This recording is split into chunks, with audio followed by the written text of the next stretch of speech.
bahwa Indonesia ini banyak menggunakan politik identitas, dan orang-orang yang diberikan jabatan di Indonesia ini bukan karena mereka berprestasi.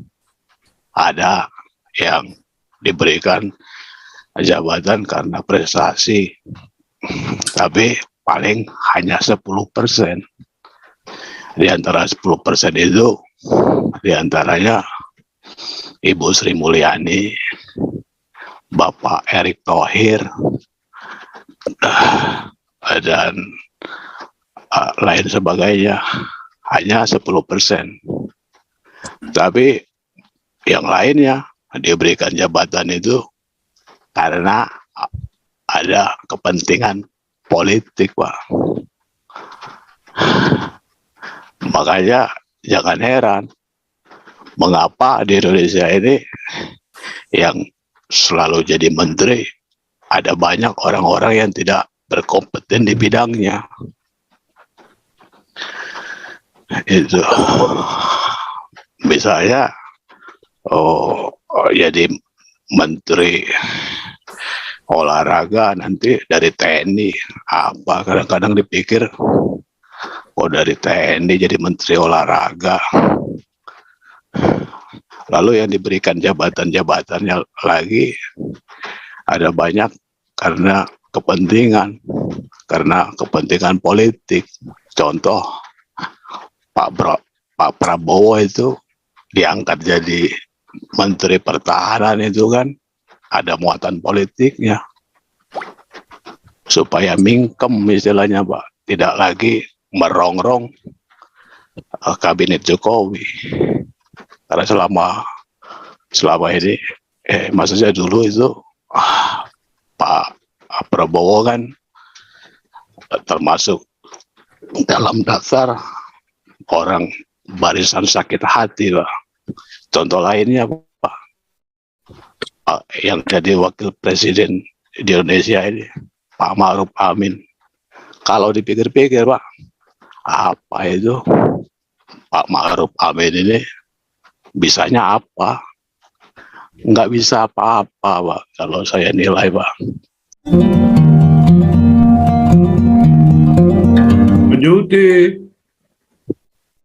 Pak Juti lanjut.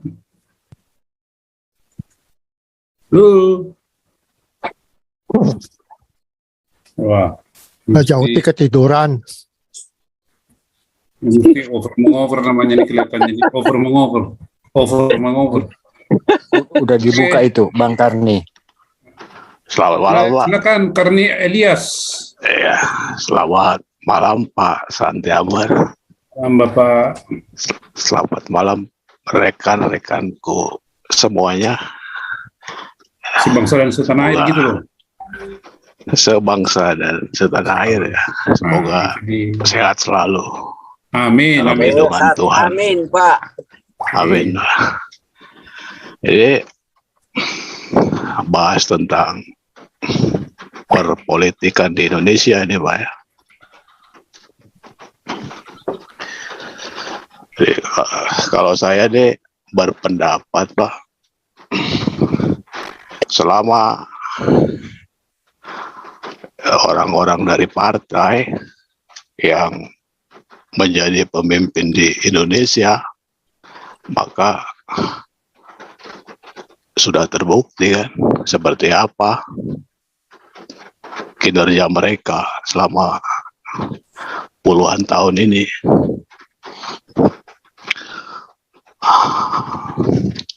Saya berkali-kali menyampaikan bahwa mereka itu adalah sekelompok badut-badut politik yang sedang memainkan perannya masing-masing untuk kepentingan pribadi, juga kepentingan golongan itu, Pak. Makanya sulit mau maju. Tadi saya tertarik juga dengan statement dari Pak Robert tentang negara Singapura, Pak. Ya, negara Singapura menjadi negara yang maju, baik peradaban juga ekonomi. Benar itu kata Pak Robert, karena mereka memberikan jabatan-jabatan itu kepada orang-orang yang benar-benar memiliki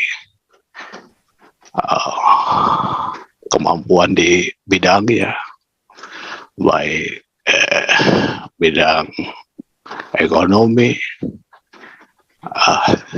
teknik dan lain sebagainya. Bahkan mereka walaupun di sana bukan mayoritas Islam, tetapi lihat Presiden Singapura beragama Islam, seorang wanita yang menggunakan hijab, karena bagi mereka itu tidak penting soal penampilan, soal background, apapun agamanya, latar belakangnya, sukunya ataupun rasnya, itu bagi Singapura nggak penting.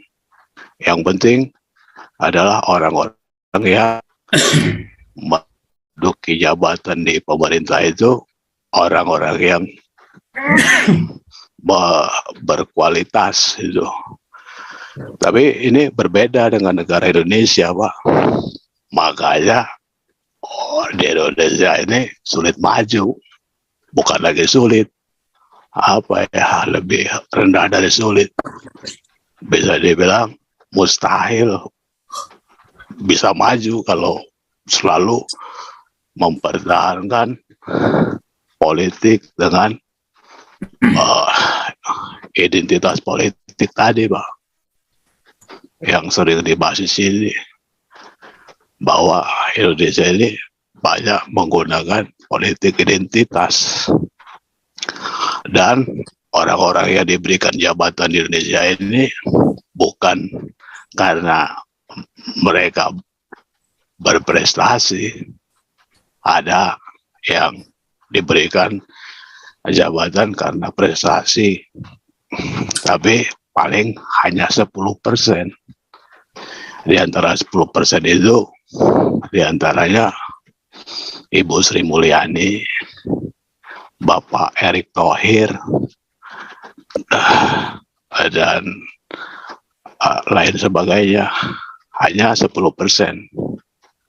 Tapi yang lainnya diberikan jabatan itu karena ada kepentingan politik, Pak.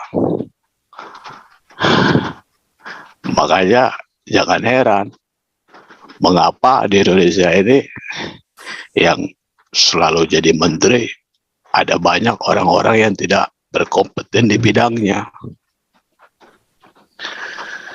Itu misalnya jadi menteri olahraga nanti dari TNI, apa kadang-kadang dipikir dari TNI jadi menteri olahraga, lalu yang diberikan jabatan-jabatannya lagi ada banyak karena kepentingan politik. Contoh, Pak Prabowo itu diangkat jadi Menteri Pertahanan, itu kan ada muatan politiknya, supaya mingkem istilahnya, Pak, tidak lagi merongrong kabinet Jokowi.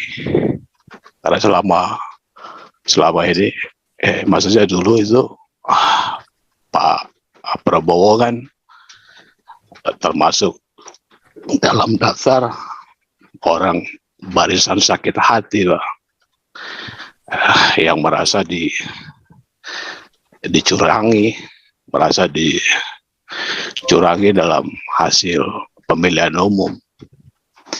Tapi terlepas daripada benar atau tidaknya, itu walau alam, Pak.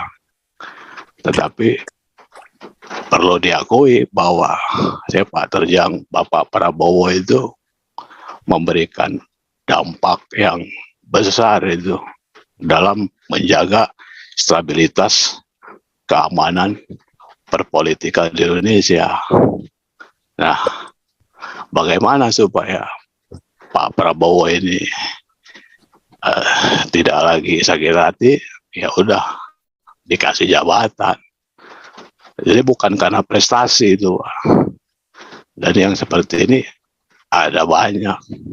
Contoh lainnya, Pak, yang jadi wakil presiden di Indonesia ini, Pak Ma'ruf Amin. Kalau dipikir-pikir, Pak, apa itu Pak Ma'ruf Amin ini bisanya apa? Nggak bisa apa-apa, Pak, kalau saya nilai, Pak. Mungkin dalam bidang agama mungkin oke lah ya beliau ya, tapi kalau untuk masuk ke ranah perpolitikan, apalagi untuk menjadi wakil presiden, ya itu kita nilai sendiri bagaimana itu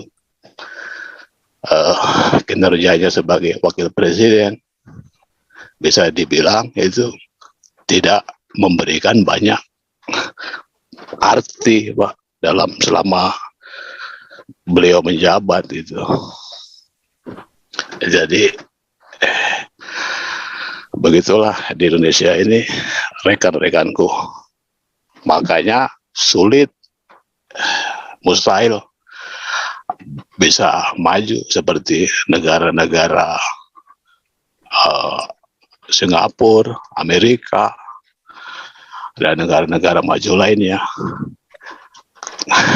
Karena orang-orang yang mendapatkan jabatan-jabatan di pemerintahan ini berdasarkan karena muatan-muatan politik. Tidak semua ya, saya katakan tadi. Dari 100%, paling 90% itu analisa saya. Hanya 10% orang-orang yang berkualitas, yang berkompeten di bidangnya. Begitu. Kau bilang kau menang debat, lawan domba yang sesat. Kau bilang banyak yang tobat.